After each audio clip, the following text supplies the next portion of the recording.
Hello students, welcome to BYJU'S IAS. Welcome to a session on economy this week, wherein we'll be taking up some of the very important articles that have appeared in various business related newspapers and we'll be analyzing these particular articles.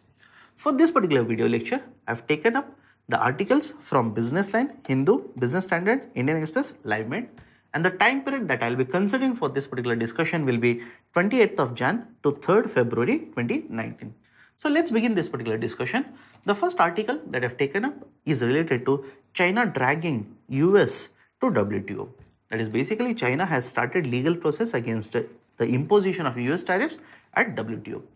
Now you might have a look at this particular article, but please understand the gist of the article is not very important here, but the process which will be followed under WTO is very important, which has not been provided in this particular article.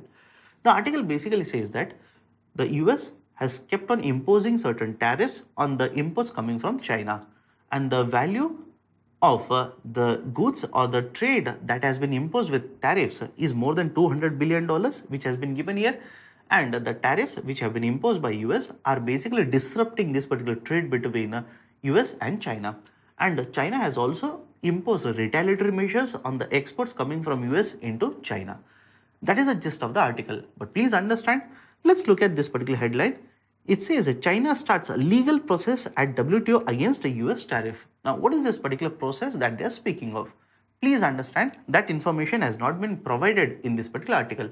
Let's try and understand this particular information.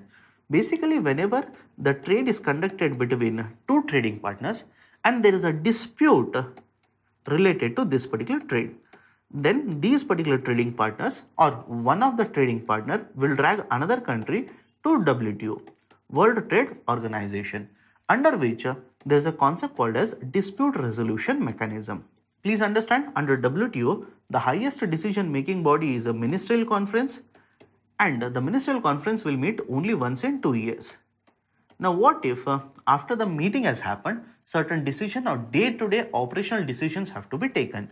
You cannot call all the members or all the trading partner representatives to WTO again and start having a deliberation. So whenever ministerial conference is not happening, there is another body called as General Council, which will take the decisions related to day-to-day operations of a WTO. So General Council is also referred to as highest level decision making body, whereas ministerial conference is a highest decision making body under WTO. Now please understand who is present in the General Council. Again, the representatives of the member countries.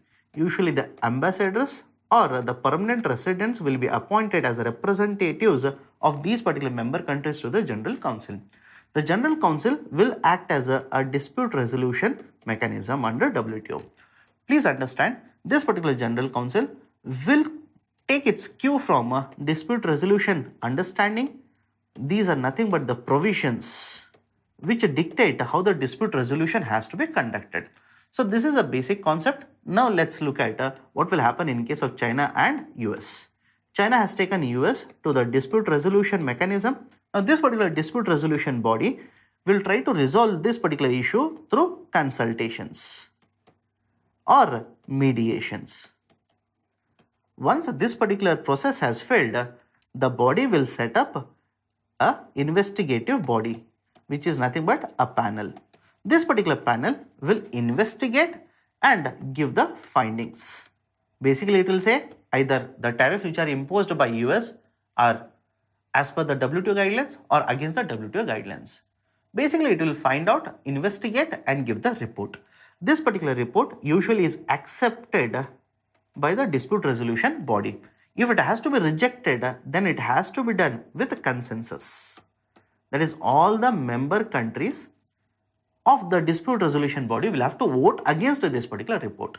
Now, once this particular party or any of the parties which is involved in this particular dispute against this particular report can approach an appellate body. That is another point which has been raised in this particular report. This appellate body consists of 7 judges, or the sanctioned strength is 7 judges in this particular appellate body. Now, whenever this kind of a reference or appeal is conducted or appeal is made by any of the parties in this particular dispute, 3 judges will preside over this particular hearing. and based on the hearings, they will issue an order. The two arguments which have been put forward by the Chinese side in this particular article are: one, that USA has been imposing huge amount of tariffs on the exports of China, and second one, that the opposition of US against the appointment of judges under the appellate body. Please understand, as already mentioned, the sanction strength in the appellate body is how much? 7 judges. But the number of judges who are present in the appellate body is much lesser than that. And it is expected that by the end of 2019, only one judge will be left in this particular appellate body. Because please understand, once a judge is appointed on this particular appellate body, his tenure will be 4 years. And the appointment will be stacked in such a way that at any given point of time, there will be certain judges in the appellate body. And once the 4-year tenure is over, they are eligible for reappointment. But please understand, over a period of time, this appointment has been opposed by USA. And always remember this, any decision in the WTO has to be taken with consensus. And since USA is opposing the appointment of judges on the appellate body, the number of judges in the appellate body has kept on declining. And as already mentioned, by 2019 or by the end of 2019, there will be only one judge left on this particular appellate body. And any appeals that is done to the appellate body needs at least 3 judges or 3 judges to take up this particular matter. So China is arguing that USA is blocking so as to ensure that WTO becomes, or the dispute resolution mechanism under the WTO becomes dysfunctional. So this is the gist of this particular article. The next article is related to Bhavantar Plan. Very recently, there was a change in the government in Madhya Pradesh, and the new government in Madhya Pradesh has put on hold the implementation of a flat Bhavantar Yojana. Now let's try and understand what is this particular concept of a Bhavantar Yojana and a flat Bhavantar Yojana. Basically, Bhavantar Yojana stated that whenever the market prices or the selling prices of certain produce which are covered under Bhavantar Yojana falls below the announced MSP prices, the difference will be paid to the farmer or the cultivator. I'm just simplifying this.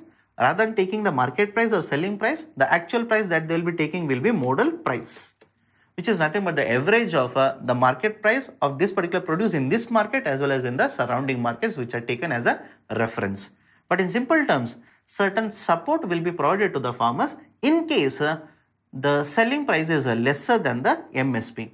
So basically, this was the concept of a Bhavantar Yojana, which was implemented in case of Madhya Pradesh. But over a period of time, there have been certain issues with respect to this particular scheme. What are the issues? In case of the 2017 Kharif, it has been found that only 45% of the cultivators were registered under this particular plan or Yojana. And if you want to get this particular benefit as a farmer or a cultivator, you are supposed to get registered under this particular scheme. So only 45% of the farmers were covered. As a result of this, it simply means more than half of the farmers had to sell their produce at a much lesser price in the market and did not receive any kind of a benefit under this particular Yojana. Now the question rises, why majority of the farmers did not register under this particular Yojana? That is the second reason. To get registered on this particular Yojana, there is a requirement of filing multiple paperwork. As a result of this particular clumsy requirement of or multiple requirement of a paperwork, majority of the farmers did not come or did not register under this particular Yojana. That is the second teething issue. The third point which has led to problem of this particular Yojana is, it has been found that in certain circles or in certain cases, there has been a coordination between the seller as well as a buyer, wherein the buyer as well as seller have entered into the agreement to sell and purchase these particular produce at a much lesser price. As a result of which, the government of the state has ended up spending more than 200 crore rupees in the form of a support given to the farmers in such cases. So basically that is another teething issue. Fourth, because of these particular issues, the state government delisted some of the commodities which were supposed to be covered under Bhavantar Yojana, and the central government also started backstepping in terms of a sharing of this particular fiscal expenditure to implement this particular Yojana. And finally, the fifth point, that is the reason the state government of Madhya Pradesh last year rephrased this particular Bhavantar Yojana into flat Bhavantar Yojana, wherein the commodities were given a flat rate of support.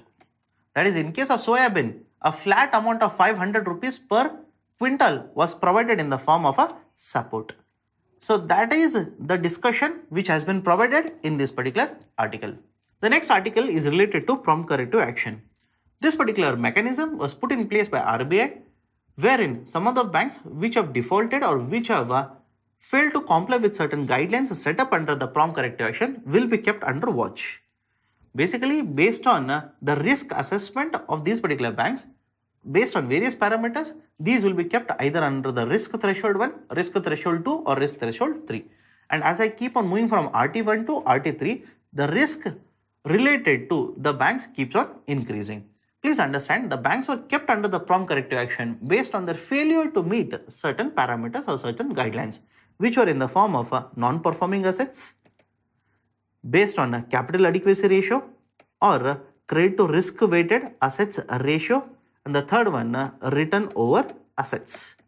If a bank fails to meet any one of the parameters, that is NPA, in case of NPAs, if a bank NPA increases more than 6% up to 9%, it was kept under risk threshold 1.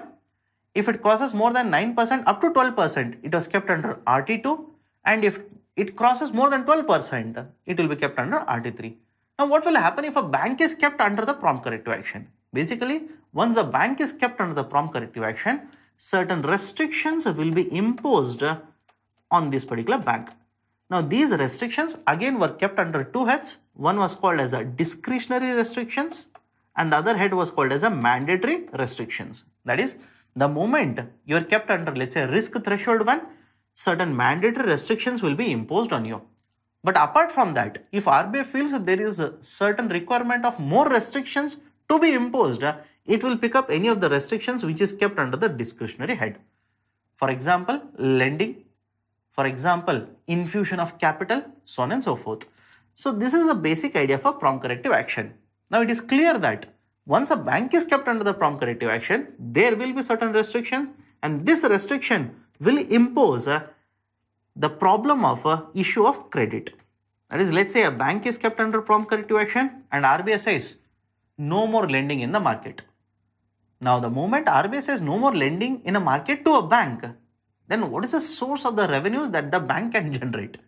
Because the bank itself as a concept is involved in borrowing or taking money from the depositors and issuing loans or lending in the market. So basically the issue of credit will crop up, and this has been raised by the government of India over a period of time, as well as various experts have stated that if a bank wants to come out of the problem or the mess it has entered into, it has to be allowed to lend. But having said so, there are certain experts on the other side of the aisle who have criticized this kind of a viewpoint. The other side basically says that the bank has fallen into this particular mess precisely because it has involved in giving loans to certain bad borrowers. And now you want to allow the bank to issue again the loans to certain borrowers in the market, which again may turn out to become bad borrowers. Then what is the issue, or what is the outcome of having so many reforms to revive this particular banking structure? So basically these have been certain arguments from both the sides. But having said so, very recently RBI, Reserve Bank of India, has taken out 3 banks from the prompt corrective action, or has allowed 3 banks to exit the prompt corrective action. These 3 banks are one, Bank of India, Bank of Maharashtra and Oriental Bank of Commerce. So with these 3 banks being taken out of prompt corrective action, now 8 more PSBs are left in the prompt corrective action along with one private sector bank.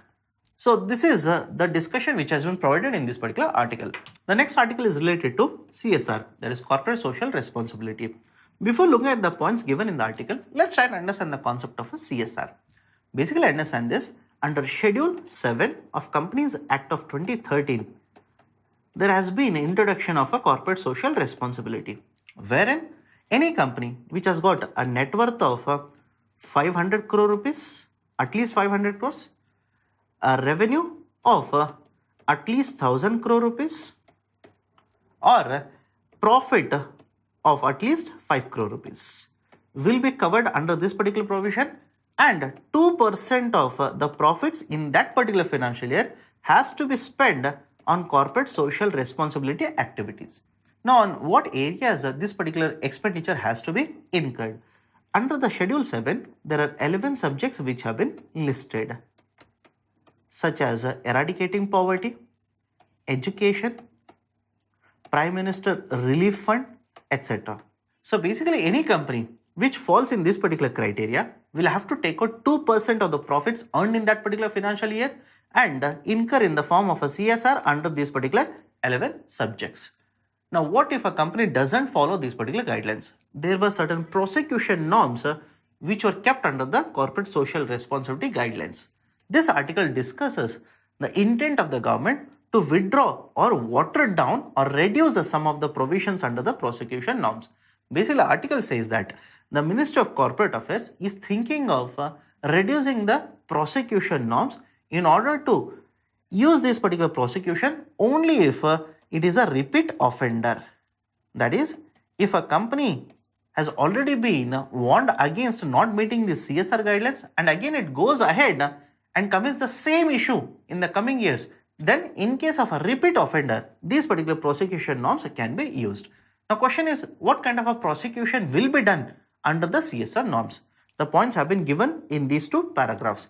That is, one, a company which doesn't abide by the CSR rules may be fined a minimum amount of 50,000 rupees, which can also increase up to 25 lakh rupees. Not only this, the officers of the company can be imposed with the fine of 50,000 rupees to 5 lakh rupees, and apart from this, there might be imprisonment up to 3 years. So these are the prosecution norms which are imposed under the CSR guidelines. Now, some of you may ask why the officers are getting prosecuted under the CSR norms. Because please understand, the board of the company has got certain duties to perform under the CSR guidelines, such as, one, it has to set up a CSR policy for the company. It has to be abided or has to be accepted by this particular board. It has to set up a CSR board. It has to appoint the people to this particular board. It has to ensure 2% criteria is met, and it also has to ensure that this particular 2% expenditure is incurred in any of these particular subjects which are scheduled under the Companies Act of 2013. That is the precise reason. If the officers of the company fail to ensure that the CSR policy is implemented, they are also liable for prosecution under this particular law. So this is the gist of the article. The next article is related to Supreme Court as well as Insolvency and Bankruptcy Code. Very recently, against a batch of petitions, the Supreme Court of India has upheld the Insolvency and Bankruptcy Code in its entirety.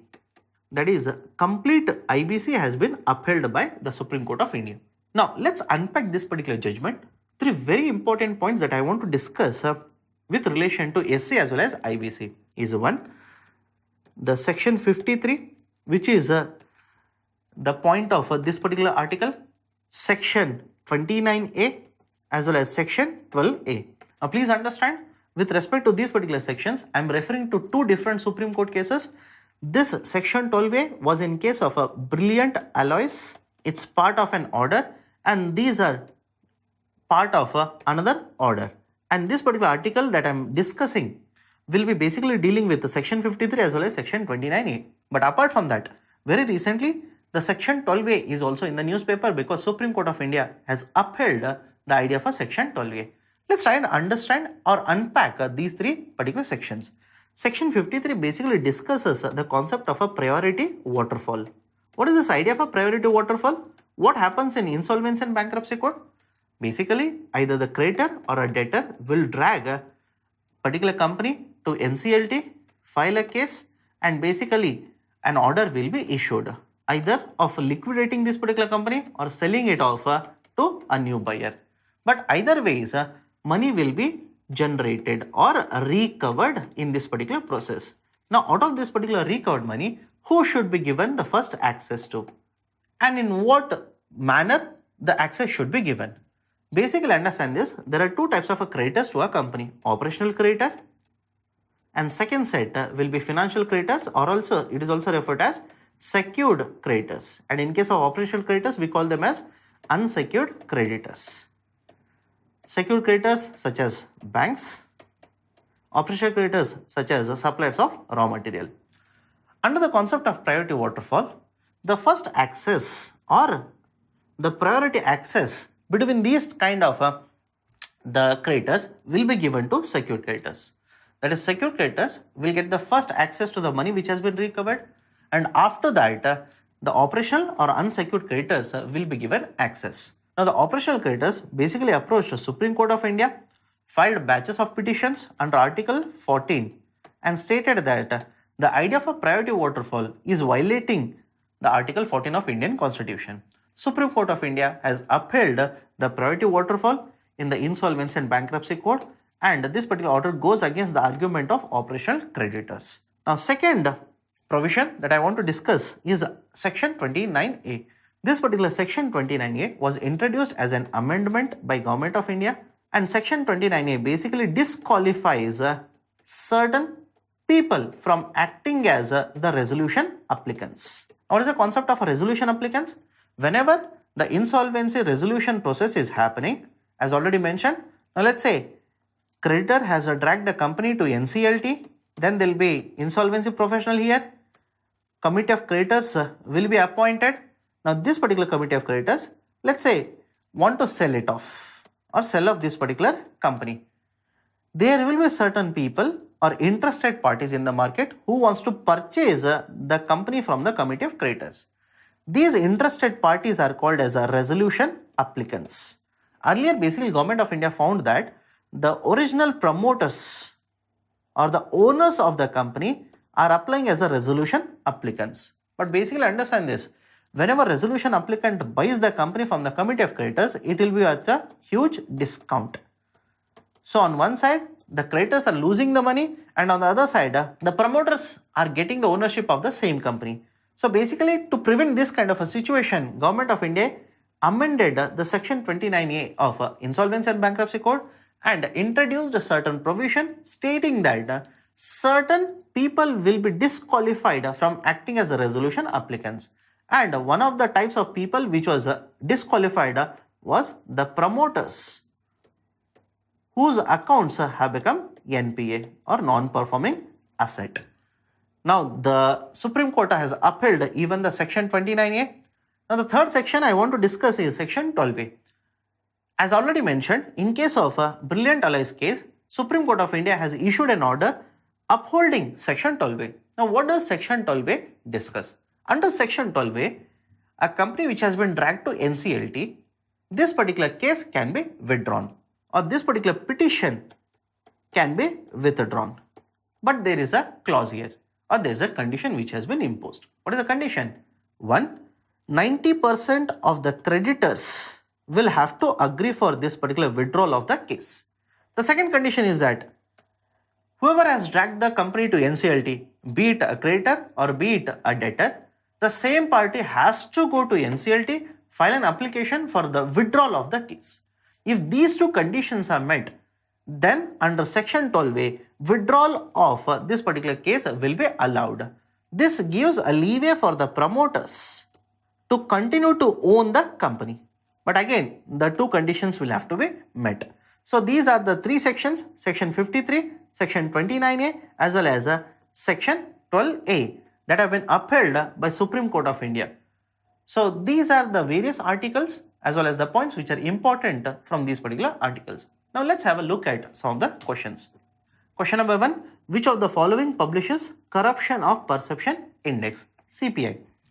Please understand, this is published by Transparency International, and very recently for the year 2018 this particular report has been published. Denmark has been ranked first. India's ranking is 78th out of 180 countries. So these are some of the important points related to CPI. Question number 2. Which of the following methods is best suited to take care of the issue of fake receipts which is plaguing the GST revenue collection in the recent months? Again, please understand the term here used is what? Best suited. Recently it has been seen that there is a concept of briefcase companies. Understand this particular term? What do you mean by briefcase companies?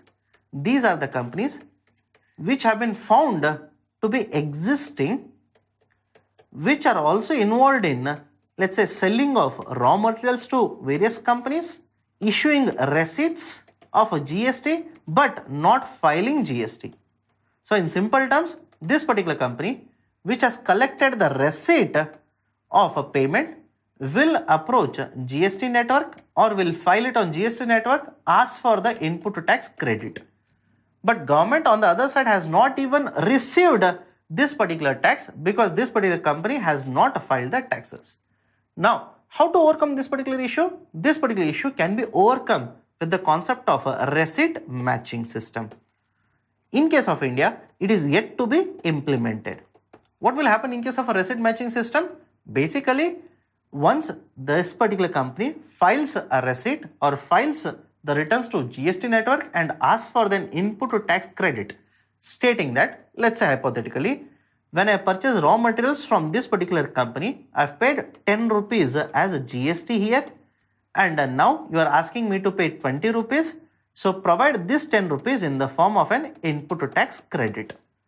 Now the GST network will take this receipt which says they have paid 20 rupees, will look at this particular receipt where it says this company has paid 10 rupees to this particular company, let's say X.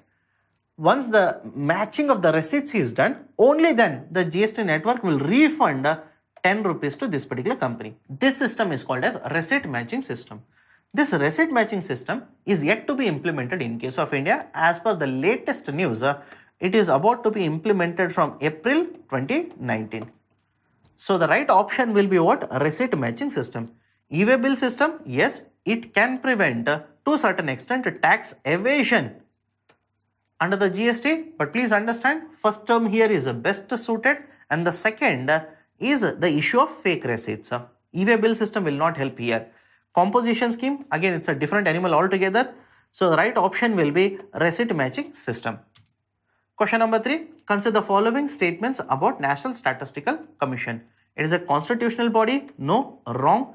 It has been set up as a result of the recommendations of Rangarajan Committee? Yes. National Statistical Commission has been set up by Government of India. It's not a constitutional body, neither it is a statutory body. It has been set up through the executive resolution of the Government of India based on the recommendations of Rangarajan Committee. So the right option will be option B. Question number 4, consider the following statements about WTO. General Council has 5 permanent members and 10 non-permanent members. It is wrong. This 5 permanent as well as 10 non-permanent is related to United Nations and not General Council. In case of General Council, all the members of WTO will have a representation. Second statement, the General Council will act as a dispute settlement body as well as a trade policy review body under different rules. It's correct. So the right option will be option B. Question number 5, consider the following statements about prompt corrective action. The banks are placed under prompt corrective action when they fail to meet the limits set under CRAR, NPA, written over assets. We have already seen this. Statement 1 is correct. Once placed, RBI can place mandatory and discretionary restrictions on these particular banks. Yes, that's also true. The right option will be option C. Both are correct. Question number 6. CSR, Corporate Social Responsibility, is compulsory for all the units registered under Factories Act. No, this is wrong. Please understand, Factories Act more is relevant to the safety as well as the issues related to workplace. Whereas the 3 conditions which are imposed on a company to abide by the corporate social responsibility are 1. Revenues of at least 1000 crore rupees in a financial year, net worth of at least 500 crore rupees, and profits of at least 5 crore rupees. Once the company meets these particular guidelines, it will be covered under the corporate social responsibility, or it has to abide by the CSR guidelines. CSR is provided under Schedule 7 of Companies Act of 2013. That's correct. The companies might use the CSR funds in the sectors such as health, eradicating poverty, gender equality, heritage, art. Yes, that's correct. So point 2, point 3 are correct. Right option will be option B. Match the following sections of IBC. Section 29A, we have discussed this. Section 29A basically deals with what? Disqualification from acting as a resolution applicant. Section 12A discusses with relation to withdrawal of application. So section 53 will discuss priority waterfall. We have seen all the 3 sections. The right option will be A3, right will be this option C, A3, B2 and C1. So these are some of the very important articles as well as the questions related to these particular articles for this specific time period. Thank you. Have a good day.